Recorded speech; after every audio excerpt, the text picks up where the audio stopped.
Hello साथियों, नमस्कार। स्वागत करते हैं आप सभी का हिंदी के इस खूबसूरत से सेशन में। कैसे हैं आप सभी? अगर आप किसी भी शिक्षक भर्ती या फिर यूपीपी, बीपीएससी किसी भी चीज़ की तैयारी कर रहे हैं तो ये वीडियो आपके लिए बहुत ही ज़्यादा हेल्प साबित करने वाली है, बहुत ज़्यादा हेल्प करेगी। तो वीडियो में बने रहिए, वीडियो को लास्ट तक ज़रूर देखिएगा और लास्ट में आप ये ज़रूर बताइएगा कमेंट में आप यहाँ से कितने सेटिस्फाइड हैं। तो चलिए क्लास को स्टार्ट करते हैं।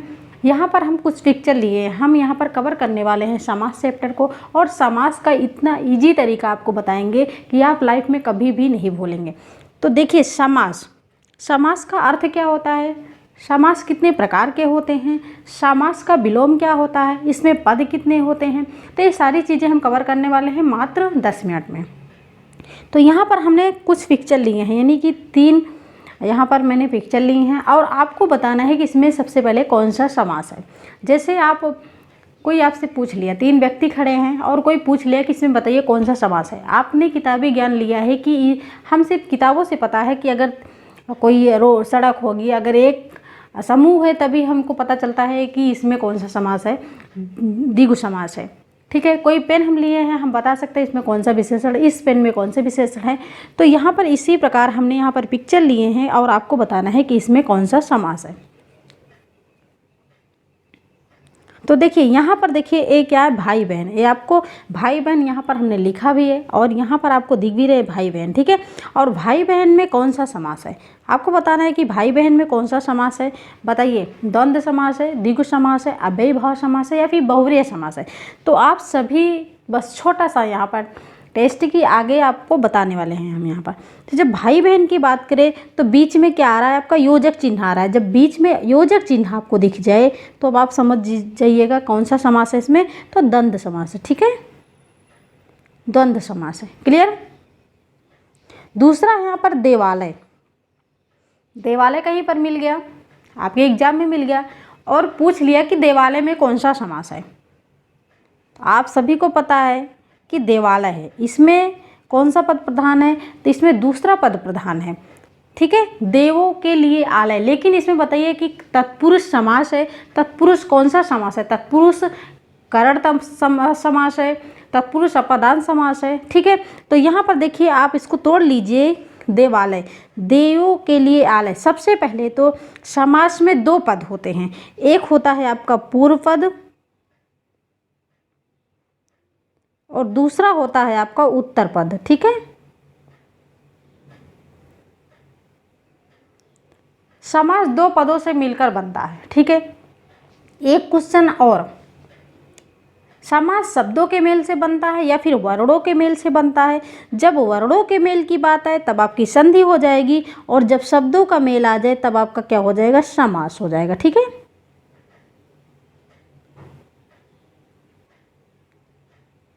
शब्दों के मेल से समास बनता है और वर्णों के मेल से संधि बनती है। तो यहाँ पर 2 ही पद होते हैं, एक होता है आपका पूर्व पद और दूसरा होता है आपका उत्तर पद। पूर्व पद का मतलब होता है पहला, जिसमें पहला पद प्रधान हो, और उत्तर पद का मतलब होता है जिसमें दूसरा पद प्रधान हो। ठीक है, अब यहाँ पर देखिए देवालय, देवालों को आप तोड़ोगे तो क्या निकलेगा, यहाँ पर देवा धन आलय। ठीक है, तो देवा आपका क्या है, ये देवालय क्या है, ये आपका सामासिक पद है। देवालय ये जो लिखा है ये आपका सामासिक पद है।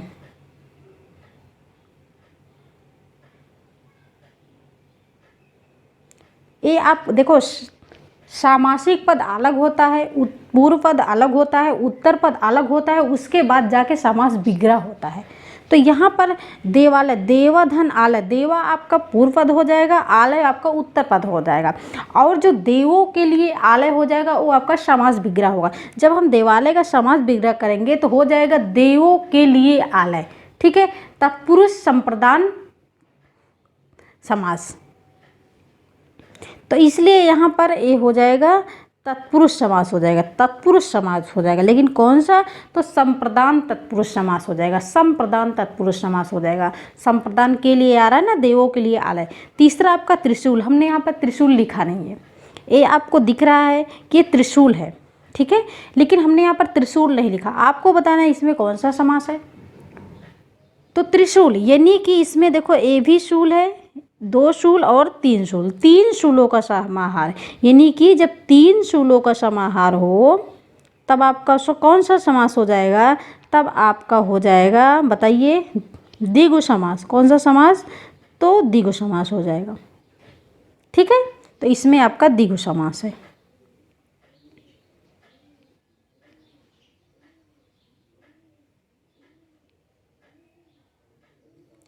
इसमें आपका द्विगु समास हो जाएगा। तो ये बस छोटा सा पिक्चर लिए थे कि हम बताने के लिए आपको कि अगर कहीं पे आपको कोई पिक्चर भी दिख जाए, कोई आपको जब चित्र दिखता है और आपके माइंड में क्वेश्चन आता है कि इसमें कौन सा समास हो सकता है, तो बस यहाँ तक आपके माइंड को पहुँचाने के लिए बस हमने यहाँ पर छोटे से एक पिक्चर। तो चलिए हम वीडियो में आगे बढ़ते हैं। यहाँ पर देखिए, सबसे पहले समास किसे कहते हैं?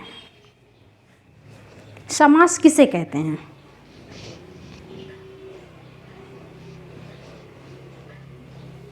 सबसे पहले समास का अर्थ क्या होता है? समास का अर्थ क्या होता है? तो समास का पेन थोड़ा सा समास का अर्थ क्या होता है? तो होता है संक्षेप में। ठीक है, संक्षेप में, जिसको बोलते हैं संक्षेपीकरण, संक्षिप्तीकरण। ठीक है, तो समास का अर्थ होता है संक्षिप्तीकरण, यानी कि संक्षेप में। और इसका विलोम क्या होता है? सबसे ज़्यादा पूछा जाता है समास का विलोम। तो समास का विलोम होता है व्यास। नोट कर लीजिएगा, समास का विलोम होता है व्यास। ठीक है, समास का अर्थ क्या होता है? तो संक्षिप्तीकरण होता है, संक्षेप में होता है। विलोम क्या होता है? व्यास होता है। समास शब्दों के मेल से बनता है। समास 6 प्रकार के होते हैं। ठीक है, तो ये आप आगे देखते जाएंगे वीडियो में। तो समास किसे कहते हैं? 2 या 2 से अधिक पदों के मेल को समास कहते हैं। 2 या 2 से अधिक पदों के मेल को क्या कहते हैं? पदों के मेल का मतलब शब्दों के मेल को समास कहते हैं। ठीक है, सामासिक शब्दों के बीच के संबंध को स्पष्ट करना समास विग्रह कहलाता है। एक छोटा क्वेश्चन, समास विग्रह आ जाएगा आपको। समास विग्रह किसे कहते हैं, या फिर इसमें से समास विग्रह कौन सा है? तो देखिए, जो सामासिक पद होते हैं उसको जब हम तोड़ते हैं, उसका जो आंसर निकल के आता है उसी को बोलते हैं समास विग्रह। ठीक है, तो सामासिक शब्दों के बीच के संबंध को स्पष्ट करना समास विग्रह कहलाता है। जैसे राजपुत्र आ गया, एक सिंपल सा उदाहरण, राजपुत्र हो गया। तो राजपुत्र क्या हो जाएगा? आपका सामासिक पद होगा। और जब राजा का पुत्र, आप उसको तोड़ोगे कि राजा का पुत्र, तो जो राजा का पुत्र होगा वो होगा आपका समास विग्रह। तो जो बीच का जो संबंध होता है, जब उसको हम स्पष्ट करते हैं तो वही आपका समास विग्रह कहलाता है।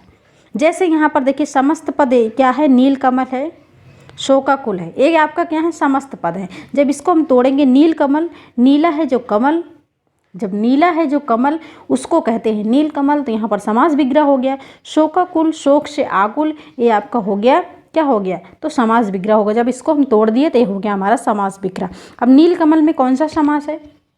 शोकाकुल में कौन सा समास है? बताइए। तो आगे और आप देखेंगे। समास के भेद, समास कितने प्रकार के होते हैं? समास कितने प्रकार के होते हैं? तो देखिए, अब तक द्वंद्वी। ठीक है, आपने इसको हमेशा उल्टा देखा है कि द्वंद्वी अब तक, यही देखा ना आपने कि द्वंद्वी अब तक। इसको सीधा याद करिए, अब तक द्वंद्वी। ठीक है, ऐसे अब तक द्वंद्वी, अब तक द्वंद्वी। इसको आप 1, 2, 3 शब्द याद कर लीजिए। समास आप कभी नहीं भूलेंगे जब भी आ जाएगी समास कितने प्रकार के हो। आ का मतलब अव्ययी भाव समास। बा का मतलब क्या होता है? बा का मतलब बहुव्रीहि समास।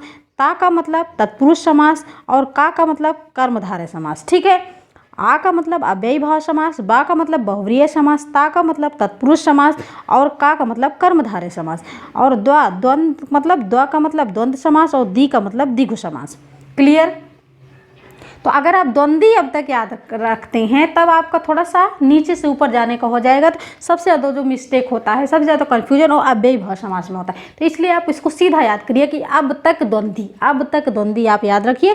समास कभी नहीं भूलेंगे। समास होते हैं 6 प्रकार के। कौन कौन से? तो अब तक द्वंद्वी, अव्ययी भाव समास, कर्मधारय समास, द्विगु समास, द्वंद्व समास, तत्पुरुष समास और बहुव्रीहि समास। क्लियर? सबसे पहले आप देखेंगे अव्ययी भाव समास किसे कहते हैं। अव्ययी भाव समास में कोई उदाहरण आ जाता है, आजीवन आ गया। आजन्म में आ गया, यथाशक्ति आ गया, हाथों हाथ, बातों बात, लातों लात, कानों कान, ऐसे अगर आपको उदाहरण देखने को मिल जाते हैं तो समझ नहीं आता कि कौन सा समास है। खासकर जब आपको दिख जाए हाथों हाथ और बीच में लगा हो योजक चिन्ह, ठीक है, तब आप कंफ्यूज होते हैं कि ये तो द्वंद्व समास भी नहीं है और कर्मधारय भी नहीं है, तो क्या है, कौन सा समास है। तो यहाँ पर देखेंगे जब भी अव्ययी भाव समास की बात करें तो इसमें याद रखिएगा पहला पद हमेशा क्या होता है, उपसर्ग होता है। उपसर्ग तो आप लोग पहचान ही रहे हैं। अगर आप किसी भी शिक्षक भर्ती की तैयारी कर रहे हैं, वो चाहे आपका टेट हो, सी टेट हो, सुपर टेट हो, या फिर आपका बीपीएससी हो, केबीएस हो, कुछ भी हो, अगर आप शिक्षक भर्ती की तैयारी कर रहे हैं, इसके अलावा अगर आप कंपटीशन की तैयारी कर रहे हैं, यूपी पुलिस, एसएससी, कोई भी हो, ठीक है, अगर आप हिंदी पढ़ रहे हैं तो हिंदी में समास, संधि, उपसर्ग, प्रत्यय, ये सभी जानना एक कॉमन सी चीज़ है कि नहीं कि जरूरी होता है भाई जानना। तो उपसर्ग आप सभी को पता है कि जो शब्द के पहले लगकर एक विशेष अर्थ प्रकट करे उसी को उपसर्ग बोलते हैं। तो उपसर्ग में देखिए जैसे आजन्म है, अगर आप आजन्म को निकाल देते, जन्म को निकाल देते हो तो सिंपल सी बात है जन्म है, ठीक है। लेकिन इसमें जो आ लगा है, जो ये आ लगा है, आगे जब आ लग जाता है तो ये आजन्म हो गया, ठीक है। तो इसलिए यहाँ पर आ शब्द क्या है, उपसर्ग है ना। यहाँ पर यथा शब्द क्या है, उपसर्ग है ना। आ यहाँ पर उपसर्ग है, तो जब यहाँ पर उपसर्ग है तो आपको पता है कि पहला पद क्या है, उपसर्ग। जब पहला पद उपसर्ग से जुड़ा हो और अव्यय हो तो समझ लीजिए कि यहाँ पर अव्ययी भाव समास है, ठीक है, अव्ययी भाव समास है।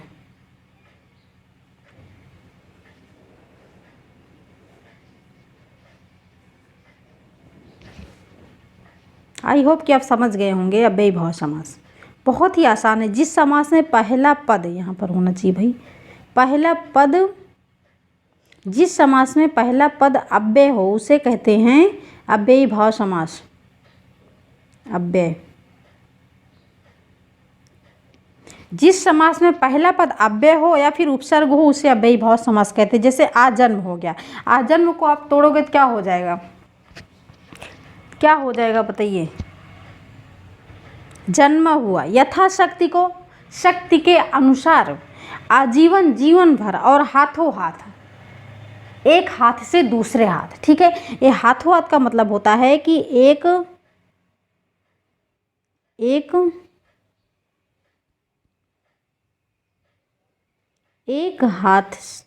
हाथ से दूसरे हाथ, ठीक है। कानों कान, एक कान से दूसरे कान। तो जब ये हाथों हाथ आ जाए और बीच में लगा हो योजक चिन्ह तब आप समझ लीजिएगा कौन सा समास है, तो अव्ययी भाव समास है, ठीक है। आजीवन अगर उपसर्ग लगा हो तो समझ जाइएगा कि अव्ययी भाव समास है। जीवन भर, आजीवन, जीवन भर। यथाशक्ति, शक्ति के अनुसार, शक्ति के अनुसार, ठीक। जब इसका समास विग्रह आप करेंगे तो यही निकल के आएगा, शक्ति के अनुसार। तो इसमें अव्ययी भाव समास को पहचानने का सबसे अच्छा तरीका है कि इसमें आप देख लीजिए पहला पद अव्यय है कि नहीं है, पहला पद उपसर्ग है कि नहीं है। आपको यहाँ पर पहला पद उपसर्ग से जुड़ा ही मिलेगा, कोई भी आप प्रैक्टिस सेट लगा लीजिए, पहला पद उपसर्ग से जुड़ा मिलेगा। और जब हाथों हाथ मिल जाए, कानों कान मिल जाए और बीच में आपको योजक चिन्ह लगा मिल जाए तो समझ लीजिए कि कानों कान, एक कान से दूसरे कान, तो यहाँ पर हो जाएगा आपका अव्ययी भाव समास, ठीक है। कभी भी इसको आप कर्मधारय नहीं मारिएगा, कर्मधारय में विशेषण की बात की जाती है, ठीक। तब दूसरा है आपका तत्पुरुष समास। तत्पुरुष समास में क्या होता है, तत्पुरुष समास में क्या होता है, स होना चाहिए। तत्पुरुष समास में क्या होता है, जिस समास में उत्तर पद प्रधान होता है। उत्तर पद का मतलब जिस समास में दूसरा पद प्रधान होता है तथा पहला पद गौड़ होता है और समस्त पद बनाते समय कारक चिन्हों का लोप होता है, उसे तत्पुरुष समास। तत्पुरुष समास में आपके 6 कारक चिन्हों का लोप होता है। जैसे कर्म कारक चिन्ह होते हैं, कर्ता आपका कर्ता और संबोधन कारक चिन्ह का प्रयोग तत्पुरुष समास में नहीं होता है, ठीक है। इन 2 चिन्हों को आप हटा दीजिए, उसके बाद जो भी प्रयोग होते हैं वो आपके तत्पुरुष समास में प्रयोग होते हैं। इस समास में कर्ता और तथा संबोधन कारक चिन्हों के अतिरिक्त अन्य सभी कारक चिन्हों का प्रयोग होता है। ठीक है, इसका मतलब कौन कौन सा होता है, बताइए कौन कौन सा होता है? कर्म, कर्म कारक चिन्ह होता है, करण होता है, संप्रदान,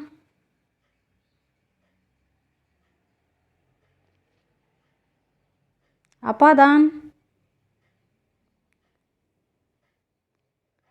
ठीक है, यानी कि 1 2 3 4, यानी कि कर्ता कर्ता का नहीं होता, कर्म को करण से संप्रदान के लिए अपादान से अलग संबंध होता है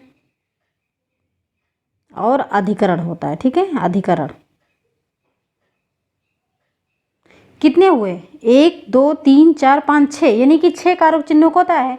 हिंदी में कारक चिन्ह की संख्या कितनी होती है? 8 होती है। जब 8 में से आप 2 को माइनस कर दोगे तो 6 ही तो बचेगा भाई, 6 ही तो बचेगा। जबकि कर्ता का नहीं होता है, कर्ता का नहीं होता है, संबोधन का नहीं होता है। 2 ही कारक चिन्हों का प्रयोग तत्पुरुष समास में नहीं होता। इसको आप हमेशा याद रखिएगा कि 2 कारक चिन्हों का प्रयोग तत्पुरुष समास में नहीं होता है, कर्ता और संबोधन। बाकी सभी कारक चिन्हों का प्रयोग होता है। कर्म का होता है, करण का, संप्रदान, अपादान, संबंध, अधिकरण। ठीक, आगे आप एग्जाम्पल लगाएंगे तब यहां पर देखेंगे कि इसमें कौन सा कारक चिन्ह है। तत्पुरुष समास में आपका दूसरा पद प्रधान होता है। हाँ, वनगमन, जैसे वनगमन है। ठीक है, तो ये आपकी क्या है? सामासिक पद है। ये आपके क्या है? सामासिक पद है। ठीक है, जिसको बोलते हैं समस्त पद, जिसको बोलते हैं समस्त पद। ठीक, ये आपके समस्त पद हैं। अब ये आप इसका क्या करेंगे? सबसे पहले पूर्व पद और उत्तर पद। पूर्व पद इसमें क्या होगा? एक बार हम आपको दिखा रहे हैं। पूर्व पद इसमें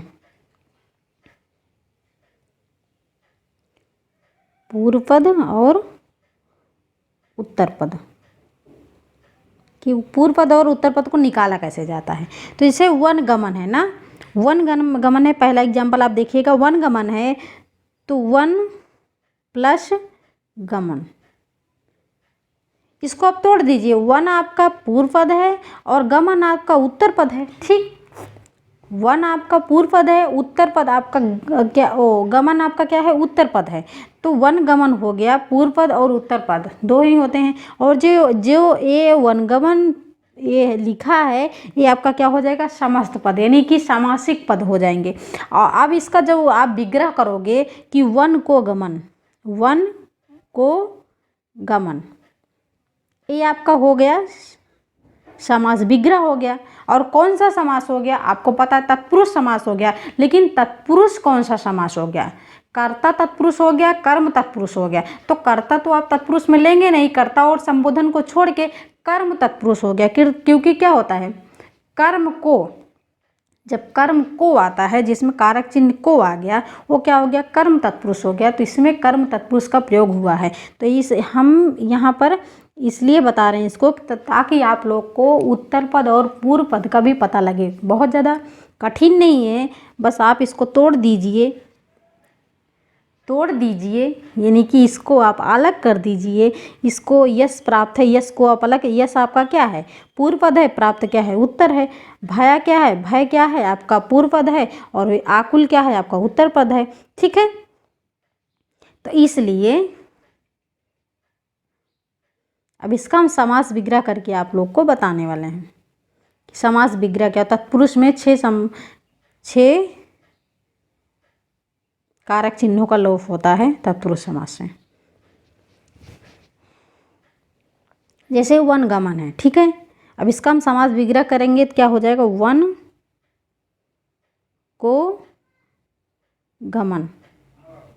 इसमें कौन सा समास हो गया? तो बताइए, इसमें कौन सा समास हो? इसमें हो गया तत्पुरुष, सॉरी कर्म तत्पुरुष हो गया। कौन सा हो गया? कर्म तत्पुरुष हो गया। ठीक है, कर्म तत्पुरुष हो गया। दूसरा आप देखेंगे यश प्राप्त, यश को प्राप्त। इसमें भी क्या आया है? को आया है। इसमें भी को आया है। तो कौन सा हो गया भाई? तो ये हो गया आपका कर्म तत्पुरुष। कौन सा हो गया? तो कर्म तत्पुरुष हो गया। तीसरा आप देखेंगे भयाकुल, भय से आकुल, ठीक है। तीसरा आप देखेंगे क्या हो जाएगा, भय, भय से आकुल। इसमें क्या आया है, इसमें से आया है ना, इसमें किस कारक चिन्ह का लोप हो गया है, करण, इसमें हो जाएगा करण तत्पुरुष, करण तत्पुरुष, ठीक। अब यहाँ पर हो गया तुलसी कृत, तुलसी द्वारा कृत, तुलसी द्वारा कृत, द्वारा किस में आता है, कि द्वारा किस में आता है, करण से के द्वारा, है ना, करण में से भी आता है, द्वारा भी आता है। तो तुलसी द्वारा कृत यानी कि तुलसी द्वारा कृत, द्वारा जो आ गया इसमें आ गया कि करण तत्पुरुष समास होता है, ठीक। तुलसी द्वारा कृत, तो जो द्वारा है ये क्या हो गया, करण तत्पुरुष हो गया। तीसरा आपका गौशाला हो गया, तीसरा आपका क्या हो गया, गौशाला हो गया। तो गौशाला में कौन सा समास है, गायों के लिए शाला। सबसे यहाँ पर जो मिस्टेक होता है गौशाला की, यहाँ पर कुछ लोग आंसर करते हैं द्विगु समास की, गायों का समूह, गायों का समाहार, जहाँ पर गायों का समाहार हो वो आपका गौशाला नहीं भाई। तो गौशाला में हो जाएगा गायों के लिए शाला, गायों के लिए शाला, जो गायों के लिए शाला होगी आपकी गौशाला होगी। और जो के लिए आया है क्या, कौन सा समास हो जाएगा, तो ये हो जाएगा आपका संप्रदान तत्पुरुष समास, संप्रदान तत्पुरुष समास। संप्रदान में क्या होता है, संप्रदान के लिए। तो जो हिंदी में आप कारक चिन्ह पढ़ते हो, 6 कारक चिन्ह, जो हिंदी में आप 8 कारक चिन्ह पढ़ते हो, उसमें से 2 कारक चिन्हों का प्रयोग तत्पुरुष समास में नहीं होता है, कर्ता और संबोधन। बाकी 6 कारक चिन्हों का प्रयोग तत्पुरुष समास में होता है, ठीक है। तो कारक चिन्ह आप याद कर लीजिए, आपका तत्पुरुष समास आसान हो जाएगा। अब यहाँ पर हो गया जैसे पथ भ्रष्ट, पथ से भ्रष्ट, आप पथ पे चल रहे हैं और जब पथ से आप अलग हो गए तो हो गया पथ भ्रष्ट। और जहाँ पर अलगाव की बात की जाती है वहाँ पर कौन सा समास हो जाता है, बताइए कौन सा समास होता है, तो वहाँ पर हो जाएगा अपादान तत्पुरुष समास, ठीक, अपादान तत्पुरुष समास। अब बात की जाए पथ से भ्रष्ट, यानी कि पथ भ्रष्ट में कौन सा कारक है, तो अपादान कारक है। और यहाँ पर पथ भ्रष्ट में कौन सा समास है, तो यहाँ पर अपादान, पथ से भ्रष्ट, है ना, पथ से भ्रष्ट कौन सा समास हो जाएगा, तो अपादान तत्पुरुष समास। उसके बाद पवन पुत्र, पवन का पुत्र, तो पवन का जब पुत्र है तो किसकी बात की जा रही है, संबंध की बात कीजिए, राजपुत्र, राजा का पुत्र। और जिसमें का आता है उसमें कौन सा कारक चिन्ह का लोप होता है, तो संबंध कारक चिन्हों का लोप होता है। इसमें कौन सा कारक चिन्ह हो जाएगा, तो संबंध तत्पुरुष समास हो जाएगा। पवन पुत्र, राजपुत्र, ठीक है, प्रधानमंत्री, प्रधान का मंत्री, है ना, तो इसमें कौन सा हो जाएगा, तो यहाँ पर हो जाएगा तत्पुरुष समास हो जाएगा। ये सभी तत्पुरुष समास में आएंगे, लेकिन तत्पुरुष समास में 6 कारक चिन्हों का लोप होता है, जो कि आप यहाँ पर पढ़ रहे हैं। वनवास हो गया, वन को वास हो गया, आप बीती, ये शब्द देखिए, आप बीती, आप पर बीती, ये कौन सा समास है, तो ये हो जाएगा जो आप पर बीती, ठीक है, जिसको बोलते हैं आप बीती, यहाँ पर आया है। अधिकरण की बात की जा रही है, अधिकरण तत्पुरुष समास हो जाएगा, ठीक है। वन गमन, वन को गमन, यानी कि कर्म तत्पुरुष। यश प्राप्त, यश को प्राप्त, तत्पुरुष समास। भयाकुल, भय से आकुल, करण तत्पुरुष समास। तुलसी कृत, तुलसी द्वारा कृत, करण तत्पुरुष समास। गौशाला, गायों के लिए शाला, गायों के लिए शाला, संप्रदान तत्पुरुष समास। पथ भ्रष्ट, पथ से भ्रष्ट, आपादान तत्पुरुष समास। और पवन पुत्र, पवन का पुत्र, संबंध तत्पुरुष समास। और वन को वास, यानी कि वन को वास, वनवास हो जाएगा, संबंध तत्पुरुष समास, ठीक। आप बीती, आप पर बीती, आप पर बीती, अधिकरण तत्पुरुष समास।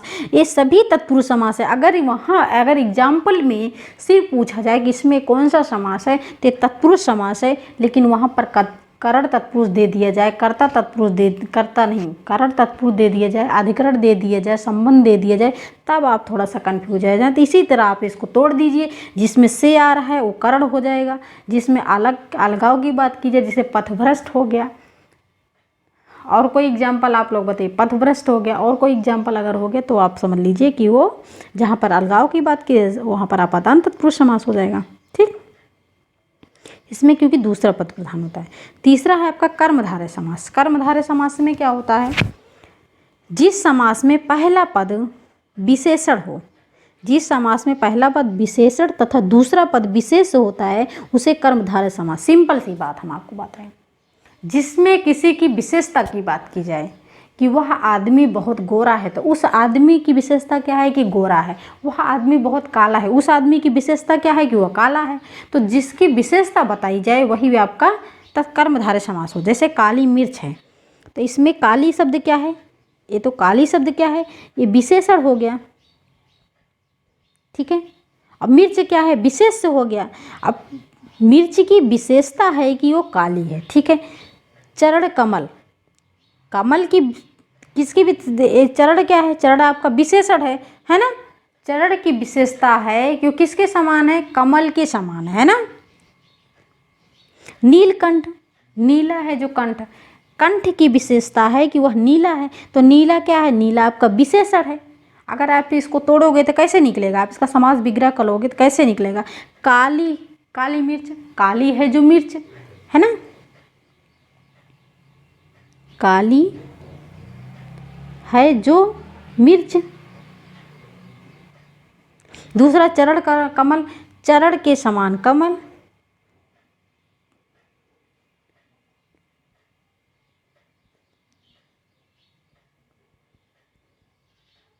है ना।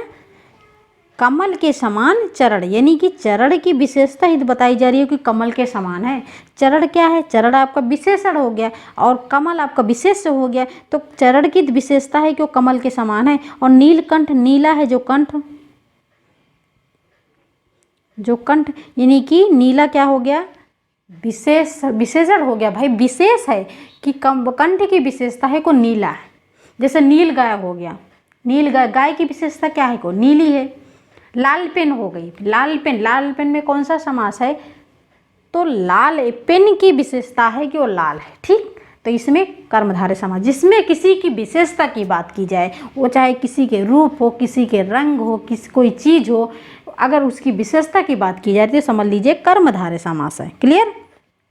चौथा है आपका द्विगु समास। द्विगु समास में क्या होता है, जिसमें आपको दिख जाए संख्या की बात की जा रही है, जिस समस्त पद में पहला पद संख्यावाची होता है, द्विगु समास कहलाता है। आपको तिराहा दिख जाए, चौराहा दिख जाए, कोई भी आपको पद दिख जाए, संख्या अगर दिख जाए शब्द और उसमें संख्या की बात की जाए, जैसे यहाँ पर त्रिवेणी दिख गया है ना, तीन बेड़ियों का समूह। बेड़ियों का मतलब क्या होता है, तीन नदियों का, तीन नदियों का समाहार, तीन नदियों का समाहार। जैसे गंगा, जमुना, सरस्वती, तीन नदियां हैं ना। अब तीनों नदियों जब एक ही साथ मिली हुई हैं तो उसमें कौन सा समास हो जाएगा, तो द्विगु समास हो जाएगा। तीन नदियों का समास, तीन रास्ते हैं, एक रास्ता है तीन तरफ मुड़ा है, जैसे बोलते हैं उसको तिराहा, तो तीन राहों का समूह। ठीक है। त्रिकोण, त्रिकोण तीन कोणों का समूह, त्रिकोण का मतलब तीन कोणों का समूह, तीन कोणों का समूह। तिरंगा, तिरंगा आप देखें, तिरंगा में कितने रंग हैं, तीन रंग सम्मिलित होते हैं ना, तो यहाँ पर हो जाएगा तीन रंगों का समूह। सप्तऋषि, सात ऋषियों का समूह है ना। तो जब भी ऐसे बात की, ये तीन क्या है भाई, तीन आपकी संख्या ही तो है, तीन क्या है आपकी संख्या है। जब ये संख्या में निकल के आ रही है तो आपका कौन सा समास हो जाएगा, तो द्विगु समास हो जाएगा। क्लियर, क्लियर है। चाहे वो आपका चतुर्भुज दिख जाए, तिराहा दिख जाए, या फिर चारपाई दिख जाए, जिसमें 4, 3, 5, 9, 10, 11 बार जिसकी भी बात की जा रही है, संख्या की बात की जा रही है, तो समझ लीजिए कि द्विगु समास है। अब द्वंद्व समास में क्या होता है, द्वंद्व समास में पहले का उल्टा होता है, यानी कि जिस समास में दोनों पद प्रधान हों। ये ऐसा समास है जिसमें दोनों पद प्रधान होते हैं, दोनों पद अपने आप में बराबर होते हैं, पहले का अपोजिट दूसरा होता है, तथा समस्त पद में योजक का लोप होता है। अगर आपको समझ ना आए और कहीं पर भी ऐसे योजक चिन्ह लगा है तो समझ जाइए कि ये कौन सा समास है, द्वंद्व समास है। लेकिन द्वंद्व समास, अब ये हाथों हाथ जो है, हाथों हाथ, इसमें भी तो योजक चिन्ह लगा है। अब क्या ये द्वंद्व समास है, बताइए क्या ये द्वंद्व समास है? नहीं है। तो कौन सा समास है? अव्ययी भाव समास, क्योंकि पहले का उल्टा दूसरा नहीं है, है ना। जिस समास में दोनों पद प्रधान हो तथा समस्त पद में योजक चिन्हों का लोप हो उसे द्वंद्व समास कहते हैं। अधिकांशतः द्वंद्व समास में पूर्व पद तथा उत्तर पद दोनों एक दूसरे के विपरीत अर्थ वाले होते हैं। जैसे राधा कृष्ण हो गया, राधा का उल्टा क्या होता है? कृष्ण हो गया। जन्म का उल्टा क्या होता है? मृत्यु हो गया। राजा का उल्टा क्या होता है? भिखारंक हो गया, भिखारी हो गया। बहुत पैसा कमा लिए, राजा बन गए, रोड पे आगे भिखारी हो गए, है ना। तो जिसका पहले का विपरीत, पहले का उल्टा आपको मिलता है, तब समझ लीजिए द्वंद्व समास है। जैसे रात दिन हो गया, रात दिन हो गया, तो योजक चिन्ह हमें दिखा, हमने कहा द्वंद्व समास है। लेकिन एक बार इसको क्लियर करिए, एक बार इसको देखिए कि क्या रात का विपरीत आपको दिन मिल रहा है? बिल्कुल सही। रात हो गई तो अंधेरा हो गया, दिन निकल गया, सूरज निकल गया तो दिन हो गया। यानी कि पहले का विपरीत आपको दूसरा मिल रहा है। क्लियर? अब आपका छठा हो गया बहुव्रीहि समास। बहुव्रीहि समास में क्या होता है? इसमें कोई भी पद प्रधान ही नहीं होता। अभी तक आपने अभी तक पढ़ते आए, अव्ययी भाव समास में पहला पद उपसर्ग होता है, तत्पुरुष समास में दूसरा पद प्रधान होता है जिसमें 6 कारक चिन्हों का लोप होता है, और कर्मधारय समास में जिसमें किसी की विशेषता की बात की जाती है, और द्विगु समास में जिसमें संख्या आपको दिख जाए। बहुव्रीहि समास में इसमें कोई पद नहीं प्रधान होता। ठीक है, तो जिस समास में कोई पद प्रधान नहीं होता बल्कि दोनों पद मिलकर किसी अन्य पद की ओर संकेत करते हैं, वहाँ बहुव्रीहि समास है। इसमें कोई पद प्रधान नहीं होता, दोनों पद मिलकर आपको किसी तीसरे पद की ओर संकेत करते हैं, वही आपका बहुव्रीहि समास। यहाँ पर देख लीजिए, चतुर्भुज हो गया ना, चतुर्भुज हो गया, तो 4 भुजाएं हैं जिसकी, बताइए भाई 4 भुजाएं किसकी होती हैं? 4 भुजाएं हैं जिसकी। चतुर्भुज में आप यहाँ पर थोड़ा सा कंफ्यूज होते हो द्विगु समास में और बहुव्रीहि समास में। तो याद रखिएगा, चतुर्भुज जब भी दिख जाए और आपको वहाँ द्विगु समास क्या उदाहरण दिखे, तब आप द्विगु समास नहीं मारिएगा, क्योंकि ये जो चतुर्भुज होता है ये आपका आता है 4 भुजाएं हैं जिसकी, अर्थात किसकी होती हैं भाई? विष्णु जी की होती हैं क्या? त्रिलोचन, हमें नहीं पता। चतुर्भुज 4 भुजाएं हैं जिसकी, आप इसको कमेंट में बताइए कि 4 भुजाएं किसकी होती हैं, किस भगवान की होती हैं, जो तीसरे की ओर संकेत कर। त्रिलोचन, 3 हैं आंखें जिसकी, यानी कि 3 हैं लोचन जिसके, अर्थात कौन? आपके महादेव, है ना। एक दंत, एक है दांत जिसके, अर्थात गणेश जी की बात की जा रही है ना, अर्थात किसकी बात की जा रही है? तो गणेश जी की बात की जा रही है। और 4 भुजाएं किसकी होती हैं? विष्णु जी की होती हैं क्या? आप लोग कमेंट करिएगा। ठीक है, तो यहाँ पर कोई पद प्रधान नहीं होता, खासकर जब भगवान की बात आ जाए, वो चाहे आपके गिरधर हो जाएं, गिरधर, चाहे आपके विषधर हो जाएं, ये सभी क्या है भाई? आपके भगवान है। अगर आपको नहीं समझ आ रहा है तो आप इसको देख लीजिए, एक बार रावण को देख लीजिए, है ना।